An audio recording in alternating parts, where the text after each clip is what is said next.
In this tutorial, we will learn how to add and update specific needs and care arrangements in a child protection case. For all children who are separated, unaccompanied, or outside of parental care, it is a good idea to enter the care arrangement. At minimum, care arrangements should be created for unaccompanied children. Child protection caseworkers can create and update care arrangements once they have conducted their best interest assessment or BIA. At a minimum, details of the current care arrangement should be entered.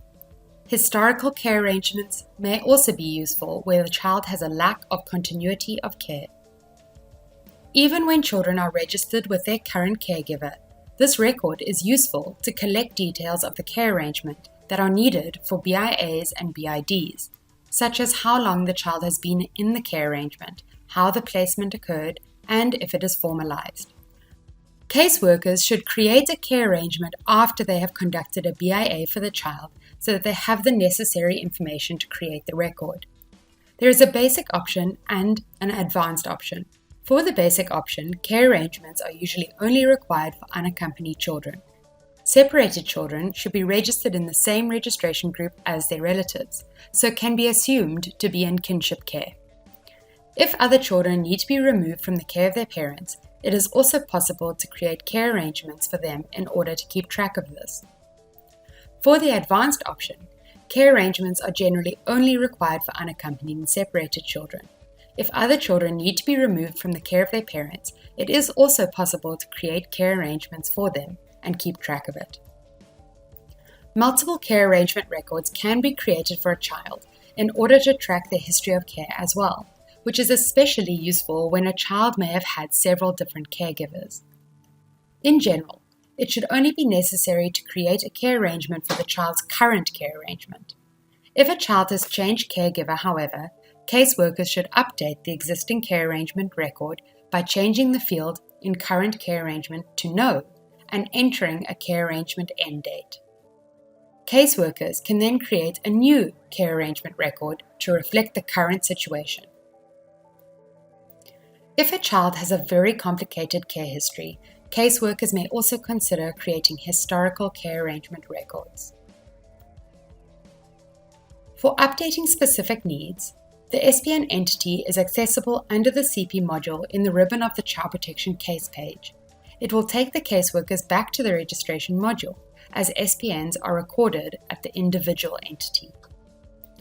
Once the caseworkers have completed the child protection case and related records, for example, BIA, BID, care arrangement, they should then update the specific needs and correct the category, subcategory, status, and assessment type if necessary. If the SPN category is correct, caseworkers can simply update the subcategory and SPN status and set the assessment type to specialist. If the SPN category is incorrect, it is better to change the SPN status to no longer valid if the situation of the child has changed or if the SPN was wrongly recorded. The caseworker can then create a new SPN record with assessment type set to specialist. If the caseworker does not have the rights to change existing specific needs, they should create new, correct ones and use the email link function to alert the user that created the initial SPN record to deactivate theirs. Once you have completed your assessment, you should update specific needs and care arrangement. From the ribbon at the top, you will click Add, and you will see here that you have care arrangements and specific needs. To update the care arrangement, click Care Arrangement here. A window will pop up where you can select whether this is a current care arrangement or not and specify the care arrangement type. You will need to enter these two fields before you can move on. If the care arrangement you wish to enter is the child's present care arrangement, choose Yes. You should normally start with the current care arrangement and then add additional previous care arrangements later where relevant. Here, you will include what type of care arrangement this is. There are a number of options here and you should select the most appropriate description. For the purpose of this tutorial, I will select kinship care. Once selected, click OK.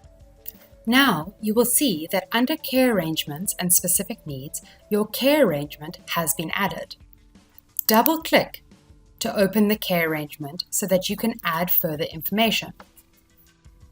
Here, you will need to enter the start date or estimated date that the care arrangement began.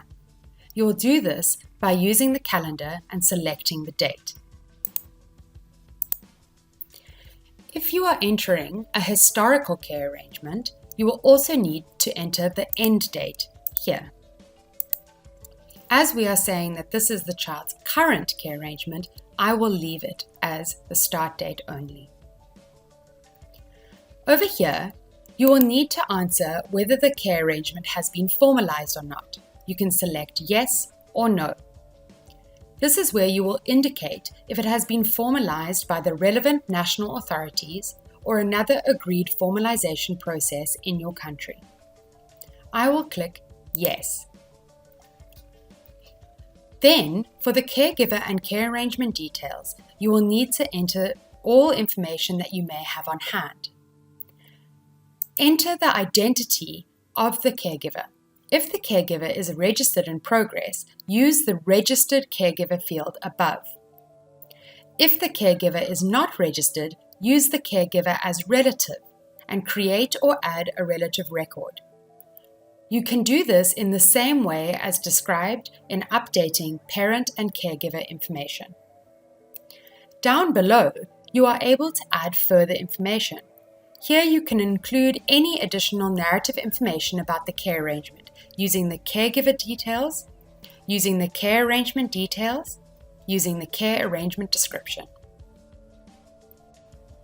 If you are busy working on this and intend to add some more details, you can click Save to make sure you don't lose your progress. However, if you have completed updating these care arrangement details, you can click Save and Close. You will then return to the child protection case, and now we can update specific needs codes. In order to update the SPN, we again go to the ribbon above, click Add, and you will see the option to update specific need.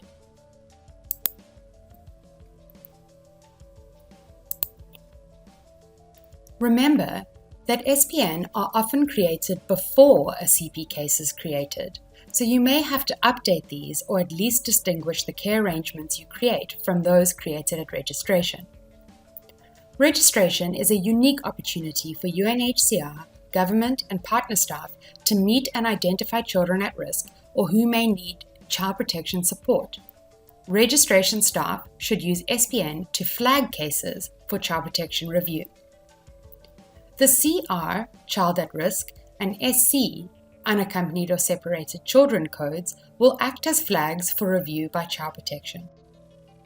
Child Protection focal points should check registered cases on a daily or weekly basis and screen children with a specific need pending review that require Child Protection case management. Where there is an urgent case detected at registration, it is better to use the referral entity.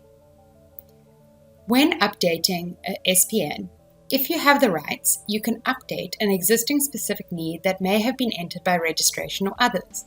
If you do not have the rights and the specific need is incorrect, you should use the email link to request that the relevant colleague deactivate their specific need and enter a new specific need with the correct information.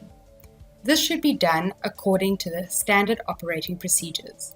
Once you've completed your assessment, you will be better equipped to update the specific need. Here, you are able to update or create a new specific need. First, you will need to choose the appropriate SPN category. You can do this by clicking and entering or searching and being able to select from a pre-populated and standard list. For the purposes of this tutorial, we'll choose Child at Risk. You are also able to create a subcategory. For example, here I will put Child at Risk of Not Attending School as my subcategory. Over here, you will have a default to valid, but this can be changed to pending review or no longer valid. You will also need to select an assessment type. Here, you should choose the assessment type Specialist.